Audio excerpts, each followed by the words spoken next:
നമസ്കാരം. കർമ്മ ന്യൂസിലേക്ക് സ്വാഗതം. കൊച്ചുമോളുടെ പ്രായമുള്ള ഒരു ജൂനിയർ നടിയോട് എനിക്ക് നിന്നെ കണ്ടിട്ട് മുഹബത്ത് തോന്നിയെന്നും ആ മുഹബത്ത് കൂടിക്കൂടി അവസാനം അത് ബാത്റൂമിൽ പോയാണ് തീർത്തതെന്നും നടൻ മാമുക്കായ പറഞ്ഞതായി ജൂനിയർ ആർട്ടിസ്റ്റ് ജൂബിത ചാനൽ ലൈവിൽ വന്ന് വെളിപ്പെടുത്തിയിരിക്കുന്നു. നടൻ സുധീഷാണെങ്കിൽ അവിഹിതത്തിന് പ്രേരിപ്പിച്ചുവെന്നും എതിർത്തുകൊണ്ട് മാത്രം പിൻവാങ്ങിയെന്നും അവർ ലൈവിൽ പറഞ്ഞു. അമ്മയുടെ സെക്രട്ടറി സിദ്ദിഖ് ക്രൂരമായി ബലാത്സംഗം ചെയ്തുവെന്ന് നടി രേവതി സമ്പത്ത് പറഞ്ഞിരിക്കുന്നു. വളരെ പ്രമുഖനായ ഏറ്റവും മുന്നിൽ നിൽക്കുന്ന ഒരു പ്രധാന ജൂനിയർ നടൻ ബാത്റൂമിൽ പോയ സമയത്ത് തൻ്റെ സ്വകാര്യ ഭാഗത്ത് കടന്നു പിടിച്ചുവെന്നും പിന്നീട് മാപ്പ് പറഞ്ഞുവെന്നും നടി സോണിയ ആരോപിച്ചിരിക്കുന്നു. അപ്പൂപ്പൻ്റെ പ്രായമുള്ള മരിച്ചുപോയ ഒരു ഹാസ്യനടൻ ഗീതാഞ്ജലി സിനിമ ഷൂട്ടിംഗ് സമയത്ത് മോശമായി ലൈംഗിക ചുവയോടെ പെരുമാറി എന്നും അവർ പറയുന്നു. സംവിധായകൻ രഞ്ജിത്ത് ലൈംഗികമായി ചൂഷണം ചെയ്യാൻ ശ്രമിച്ചു എന്ന് ബംഗാളി നടിയും വെളിപ്പെടുത്തിയിരിക്കുന്നു. കോടീശ്വരിയായ മലയാളത്തിലെ സുപ്രധാന നടി സിക്സ് പാക്കുള്ള തന്നെ ആൺവേശിയെപ്പോലെ 3 വർഷം ഉപയോഗിച്ചു എന്നും ഒടുക്കം ക്യാൻസർ ബാധിതനായി ആരോഗ്യം ക്ഷയിച്ചപ്പോൾ തേച്ചു എന്നും CID മ്യൂസിയത്തിലെ വില്ലൻ സുധീർ പറഞ്ഞിരിക്കുന്നു.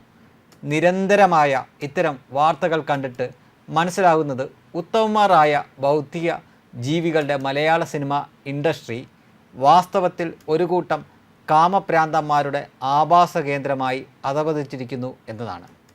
പ്രൊഡ്യൂസർ, ഡയറക്ടർ, മെയിൻ ആർട്ടിസ്റ്റുകൾ, പ്രൊഡക്ഷൻ കൺട്രോളർ, സിനിമാറ്റോഗ്രാഫർ ഇവർക്കൊക്കെ ആരെയും തൊടാം. ഇതെല്ലാം വളരെ സ്വാഭാവികമായ കാര്യങ്ങൾ മാത്രമാണ്. ആരും ഇതൊന്നും ചോദ്യം ചെയ്യാൻ പാടില്ല എന്ന അലിഖിത നിയമത്തിൻ്റെ പുറത്താണ് ഈ ഫീൽഡ് നിലനിൽക്കുന്നത് എന്നാണ് ഭീതിയോടെ സാധാരണക്കാരന് മനസ്സിലാകുന്നത്. മേലാളന്മാരായ ഇവരുടെ ലൈംഗിക ആവേശം ശമിപ്പിക്കാൻ കൂട്ടുനിന്നാൽ മാത്രമേ ജൂനിയർ താരങ്ങൾക്കും പുതുമുഖങ്ങൾക്കും പണം, അവസരങ്ങൾ, താരപദവി, പ്രശസ്തി എന്നീ സ്വപ്നങ്ങൾ പൂർത്തീകരിക്കാൻ കഴിയുള്ളൂ.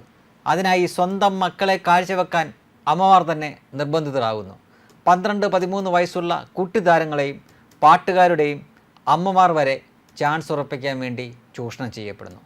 ആരെ അഭിനയിപ്പിക്കണം, ആരെ ടെക്നിക്കൽ ടീമിൽ ഉൾപ്പെടുത്തണം എന്ന് കാശ് മുടക്കുന്ന നിർമ്മാതാവും പ്രൊഡക്ഷൻ ടീമും അവരുടെ ശിങ്കിടികളായ സംവിധായകനും പ്രധാന നടന്മാരുമൊക്കെ തീരുമാനിക്കുന്ന പ്രസ്ഥാനം ആയതിനാൽ ഇനിയും ചൂഷണങ്ങൾ നിർബാധം നടന്നുകൊണ്ടിരിക്കും. തമ്പ്രാക്കന്മാരെ എതിർക്കുന്ന യുവകലാ കുസുമങ്ങളൊക്കെയും അവസരങ്ങളില്ലാതെ വാടിക്കഴിഞ്ഞ് വീഴുകയും ചെയ്യും. എന്തായാലും കേന്ദ്ര സംസ്ഥാന സർക്കാരുകൾ ഇവർക്ക് ഒരു കൂച്ചുവിലങ്ങിട്ടില്ലെങ്കിൽ ഒരുപാട് പേരുടെ ശാപവും കണ്ണീരും കൊണ്ട് മുടിഞ്ഞു പോകും ഇവിടുത്തെ സമൂഹ മനസ്സാക്ഷി. മഹാനടന്മാരുടെയും സിനിമാ തമ്പുരാക്കന്മാരുടെയും തലയ്ക്ക് മുകളിൽ സിനിമാക്കാരല്ലാത്ത ഉദ്യോഗസ്ഥന്മാരുടെയും ജഡ്ജിമാരുടെയുമൊക്കെ ഒരു കടുംവെട്ട് ട്രൈബ്യൂണൽ ഉണ്ടാക്കി ഇവരെ പിടിച്ചു കെട്ടണം. കോടികൾ എത്ര എറിഞ്ഞാലും പിടിവീഴും എന്ന സാഹചര്യം ഉണ്ടായാൽ താനേ ഒതുങ്ങിക്കോളും ഈ സൂക്കേടൊക്കെ.